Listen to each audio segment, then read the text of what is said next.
everyone, Mitch coming in from the Commander's Core Studio. Welcome to the show. So on today's episode, I've got an interesting one for you because I'm going to be talking about commanders that care about things that absolutely no other deck cares about. This is going to be an episode about some really unique commanders. Let's jump into them. So let's start things off with Grenzo Dungeon Warden, a 2/2 Goblin Rogue for 2 mana, well, X, and I should say 2 mana in Rakdos. Enters the battlefield with X counters on it by paying 2. You put the bottom card of your library in your graveyard. If it's a creature card with power less than or equal to Grenzo's power, it goes right onto the battlefield. So Grenzo cares about something that you typically don't even think about, like in any game of Commander ever, the bottom of your library. It's just like a zone that you don't ever consider in Grenzo. Well, for Grenzo, that's the most important zone out there. Being able to essentially manipulate that, being able to put things on the bottom of your library and get them back out, and then get them out again, and again, and again. It's kind of a weird combination of like a reanimation commander and like library manipulation in a way too. But again, the bottom of the library is just this zone of just, well, mystery for many decks that like you don't even consider, you never think about it ever. In a Grenzo, it's the most important thing. So yeah, there's some interesting combinations of cards, some weird combinations of cards that you can utilize that make this commander so good. And of course, power manipulation can really help with this one as well to make it so you can get basically anything out of your, well, bottom of library graveyard situation. So yeah, Grenzo is such a unique commander, and I probably should have mentioned this earlier, but like Grenzo, all these other cards you can find in a card list link in the description below. Consider building around them because, well, they're really exciting and unique commanders. Let's keep going though. Because next up we've got Feather the Redeemed, who cares about a very different thing, not bottom of the library here, but, well, repeat cards in the hand. A 3/4 Angel of Flying for 3 mana in Boros. Whenever you cast an instant or sorcery spell, it targets a creature you control, exile that card instead of putting it in your graveyard as it resolves. If you do, turn your hand at the beginning of the next end step. This is a card that says, hey, you know what we're going to do? We're going to target some things. And when we do so, well, target your own things, you're going to get that back again and again and again. So this commander not only cares about, again, like a specific effect, essentially, of just like, okay, yeah, I get cards back again and again and again, but also cares about a specific type of cards where it has to be basically single target. Just like, hey, okay, make sure you are just targeting my own creatures again and again and again and again and again. And you can get some absurdly amazing effects with this. Again, like Grenzo, you can utilize some unique cards, some off-the-wall cards that basically see absolutely no play anywhere else but are super valuable for this kind of a commander. And again, you're playing in a different kind of play style where, yeah, your card advantage isn't necessarily like massive card draw. It is repeat of the exact same card. You just keep seeing the same cards again and again and again. So much value to be had and so much fun to be had. A very unique Boros commander, one that is super, super, super powerful too. Speaking of powerful and speaking of unique though, Henzie Toolbox Torre, a very unique name as well, a 3/3 Devil Rogue for 3 mana in Jund. Each creature spell you cast with mana value 4 or greater has Blitz. The Blitz cost equal to its mana cost, and again, for Blitz, you may choose to cast that spell for its Blitz cost. If you do, it gains haste. When it dies, you draw a card, you sacrifice again next end step. A very unique way to get creatures into play, and also a reduced way too. And speaking of reduction, Blitz costs pay 1 less for each time you cast your commander from the command zone this game. This is an incredibly unique effect in that, well, Henzie cares about, well, dying. Henzie cares about just going away and then coming back, and then going away and then coming back, and then going away and coming back to reduce the cost down for your creatures. So your commander, again, literally cares about getting taken out of the game again and again and again to a certain point. I mean, once you have, you know, a good amount of blitz cost reduction, you can do some absolutely insane and even broken things. Yeah, there are some creatures that you can keep getting back again and again and again and again. I mean, ancestral statue things, essentially like that. You definitely can do some crazy things. Even if you're not going in for this one, though, so much value to be had. Casting creatures for very cheap or, again, even free. Getting so much value in churning through your deck. Again, there are very few commanders out there that actively want to get taken out. But Henzie, you're like, yeah, you know what, Henzie, you're in play for just a little bit, and then you're gone. And then I sacrifice you, and then I play you again, and then I do the same thing again and again and again. Until you give me enough value from that blitz. So yeah, Henzie Toolbox Torre, again, a very unique commander that actually actively wants to get taken out. Moving on, we've got Hinata Dawn Crowned. Now, an incredibly powerful commander, potentially the most powerful commander that I'm actually talking about on this list. but one that again is incredibly unique because of what it wants you to do. A 4/4 Kieran Spirit with Flying and Trample for 4 mana in Jeskai. Spells you cast cost 1 less to cast for each target, and spells your opponent's cast cost 1 more to cast for each target. Now, first of all, this is just some nice additional protection, kind of like ward, a variable ward in a way for all of your targets, essentially. Or, I mean, even if they target their own things too, it just gives kind of variable ward to everything that your opponents are targeting, which is interesting.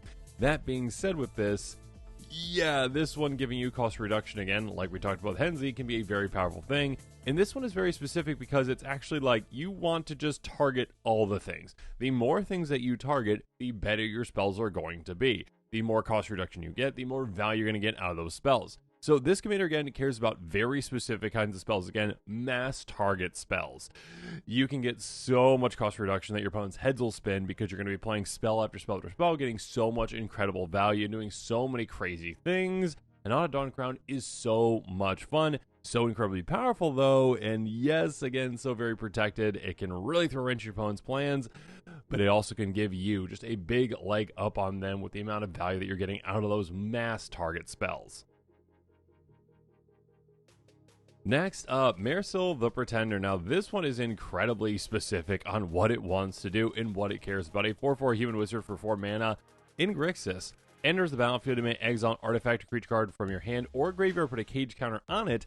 Mairsil the Pretender has activated abilities of all the cards that you own exile with cage counters on them. You may activate each of those abilities only once each turn.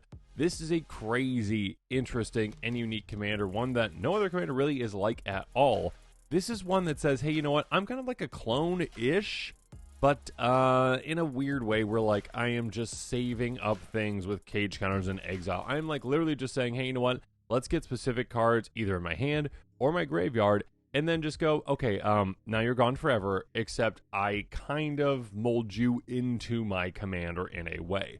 I am just caring about, again, literally cards that are often exiled, that are gone, but they're always here with my commander, and that my commander gets those abilities and those effects, and some crazy things can happen with this. Yeah, there are so many crazy combos with this one. There are so many awesome, amazing effects that you can really do with this one, and you can utilize some really unique cards, like an Aetherling, which sees like basically no play, but is an amazing card, and really, really solid for a commander like this. Just an example. There's a lot of other amazing cards too, but yeah, being able to utilize those cage counters to great effect, and again, caring about cards that are just off elsewhere, basically out of the game, but not really out of the game at all because they are now part of your commander. Moving on, Obeka Brute Chronologist, a 3/4 Ogre Wizard for the exact same cost actually as Mairsil, 4 in Grixis, but a very different commander and a very simple one when it comes to the text, but not very simple when it comes to how it actually works and the implications of it. Tap the player whose turn it is may end the turn. I mean, that's 1, 2, 3, 4, 5, 6, 7, 8, 9, 10 words for a very, very simple sentence, but again, a very, very complex effect, because what that does, it's going to exile all spells and abilities from the stack. The player whose turn it is discards down to their maximum hand size, damage wears off, and this turn until end of turn effects end. Now, if this was just ending any turn and just like, hey, you don't get to choose, the turn is just over, I mean, that would be absolutely broken, because you'd be like, opponent would be like, hey, I'm starting my turn, and you'd be like, it's over, goodbye. Okay. And then you untap it, and then the next player loses their turn. You're basically just skipping turns. No. Because it allows the player to choose, which obviously is much more fair, you're basically only utilizing it for yourself. I mean, there are going to be some very rare scenarios where you save an opponent from something, absolutely, with this, but more so it's like, okay, I have some kind of a negative impact effect, either at the end of the turn, the start of the turn, whatever it is, essentially, typically the end of the turn. I am going to say, you know what, let's just skip that. Instead of that happening, we're just going to skip that. So again, maybe it's like I make a token copy of something, it gains haste in the other turn with the sacrifice or something like that. It's like, you know what, let's just skip out on actually sacrificing that. Or if I have hey, you lose the game at the end of the turn effect or something like that. Okay, let's just skip out on that. You can actually get around some of those magic rules that you shouldn't be able to get around with a commander like this, and you can do some incredibly unique and powerful things with this. It is such a fun commander. Pick it up, build around it. Next up, Ruxa Patient Professor, a 4/4 Bear Druid for 4 mana in green. When it enters the battlefield or attacks, turn target creature card with no abilities from your graveyard to your hand. Creatures you control with no abilities get +1/+1, and you may have creatures you control with no abilities assigned their damage as though they weren't blocked. Basically, Thorn Elemental for all of your vanilla creatures. This is a commander that cares about vanilla. Nothing cares about vanilla. Again, in fact, for years and years and years, Wizards had for a long time just made no vanilla creatures for a while, because basically, I mean, that was something that was like part of like the past in Magic, right? And they're like, you know what, we're over that. They brought them back since. That being said, vanilla creatures are amazing with this commander, obviously, because that's all this cares about. It makes vanilla creatures incredibly powerful. It pumps them, it makes it so that you can bring them back from your graveyard, and also, well, of course, most importantly, you want to get them through in combat. Blocking does not matter. So again, the efficiency you can get from those vanilla creatures, again, some of those ones out there, like, okay, I paid like, 3 mana for a 5/5 or something like that, or I paid 2 mana for a 3/3. Whatever you're paying essentially to get those out, you're getting a discount, and now you get even more power, and now you get them through in combat. Again, you basically, no one plays vanilla creatures when it comes to the vast majority of decks out there, because the vast majority of decks out there cares about creatures with abilities, creatures with effects, creatures that do things. And this one says, you know what, let's simplify things. I just care about creatures that do nothing. In fact, I need them to do nothing, or they don't get any of these benefits. Ruxa is an incredibly unique commander. Pick it up, build around it. It's so much fun. Another commander that cares about something that's old school, but in a very different way, Yurlok of Scorch Thrash is bringing back Mana Burn, a 4/4 Viashino Shaman for 4 mana in Jund. Its cat vigilance and says, a player losing unspent mana causes that player to lose that much life. Basically, Mana Burn. By paying 1, you tap and each player adds Jund colors. This is a commander that says, hey, you know what we're going to do?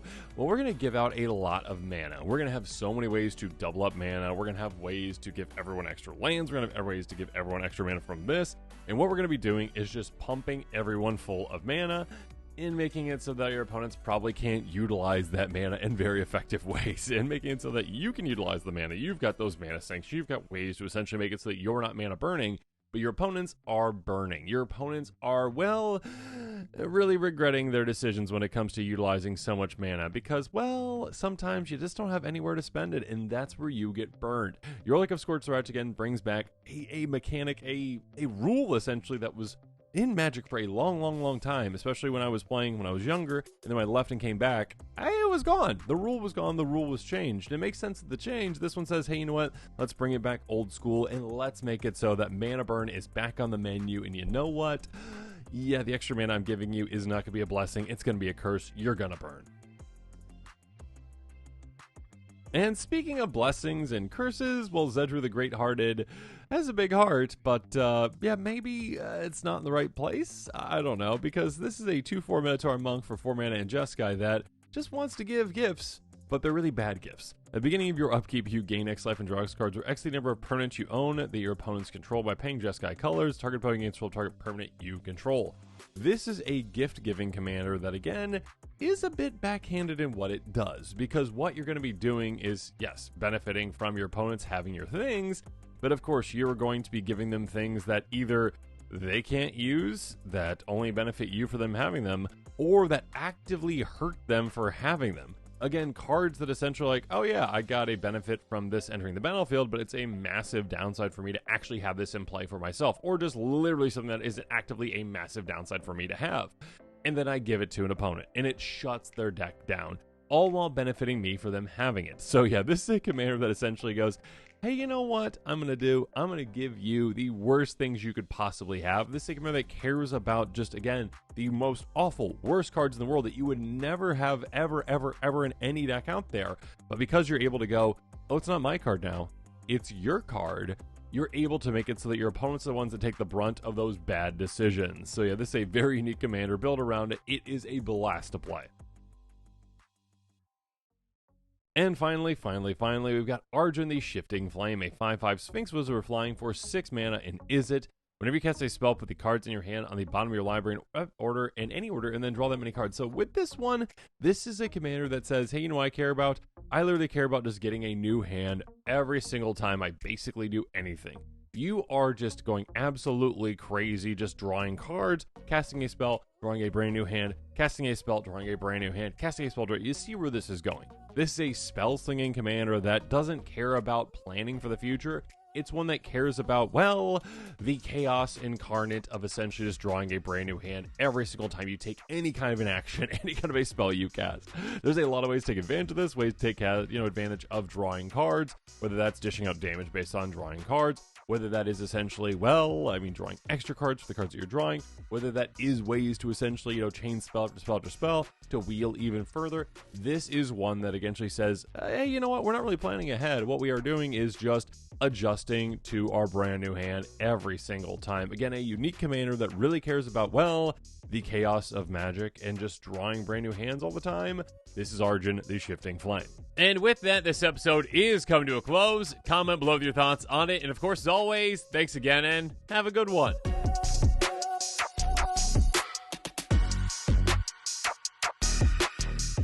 This show and episodes like this one are possible thanks to viewers like you. If you're looking for an easy way to help support this show, make sure that you like, share, and subscribe. Also, hit that bell notification icon so you don't miss any new episodes. You can also go check out our playmats and other merchandise at thecommandersquarters.com. Another easy way to support this show is with our TCG player affiliate links. So whether you're buying a deck or individual cards, you can use this general link right here or one in the description. And the final way that you can support this show is by supporting us directly by becoming a patron. There are many benefits to being a patron, and I truly couldn't do this without all of their support.